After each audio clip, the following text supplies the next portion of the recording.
Minana pa raw niya sa kanyang lolo ang 1.5 ektaryang sakahan.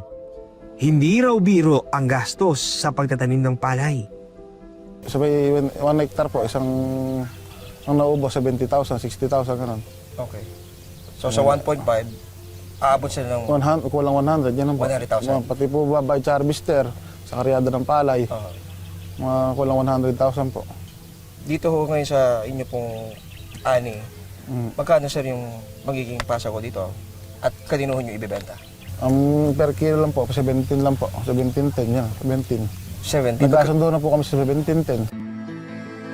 Ito na raw ang pinakamababang benta niya ng palay. Mas mahal pa sana niya itong may bebenta kung dried o napatuyo na ang palay. Pero dahil bawal nang magbilad ng palay sa mga kalsada at wala siyang pasilidad para mapatuyo ito, kailangan niyang ibenta agad ang bagong aning palay sa murang halaga para hindi ito masira. Gaano kalaking epekto ho sa inyo sa yung pagbaba na yun? Medyo masakit lang din po. Kaya po, wala magagawa at mababa po nga palay.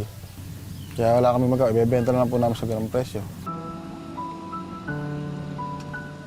Ang harvester na gamit ni Rainier, inutang lang din muna niya. Kaya umaasa siyang maganda ang kanyang ani. Para iligilay palay. Ito pa rin, yung kaya pa, 187. Abang, ikinuha ko sa in-average 57, 2,659.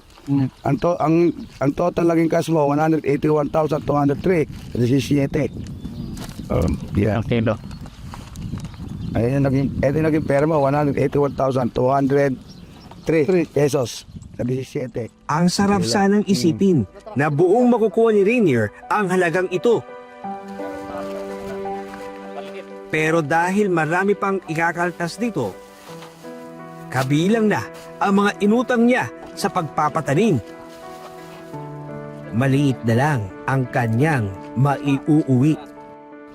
Ano to sir? Kakabasa ng mga 20 mil to. Magkano na lang matitira? Ano siguro sir? 161. Meron. Neto pa. Next 26 million. Neto ko na 30 rito sir. Sa 1.5 like. Pero ay pang-aalisin dyan. 10% pa ng tao. Neto nga lang rito ng 30 mil sa hektarya. 30 mil as ang trend. Malaki sir, mababa. Baba sir, 3 buwan namin hintay. Dis kayong katulong niyang nagsaka, logi-logi sa hira. 30,000 pisong kita para sa mahigit 3 buwang pagtatanim. So utang na naman. So parang paikot-ikot lang sir. Utang bayad ho, utang bayad. Kung mataas po sana yung presyo ng konting palay, ay mga bayad ng konti, may punan din sa susunod. Mas maganda sana. Nga po.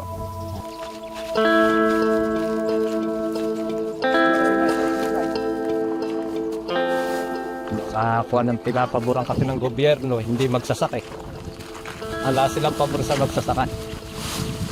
Pinabababa rin ang pilit yung kung anong magsasaka, bigas eh. Mamahal sana yung palay natin kung di sila nag-import sa India ng mga bigas. Yung kasing palay namin, inire-remil palay dito sa Nueva Ecija, inire-remil. Kaya yung palay namin namumura gaya sa ganun ko ng gobyerno. Pero kung hindi sila nagkaganon at nag-import sila sa ibang bansa ng bigas, tataas ang presyo ng palay namin dito sa Nueva Ecija.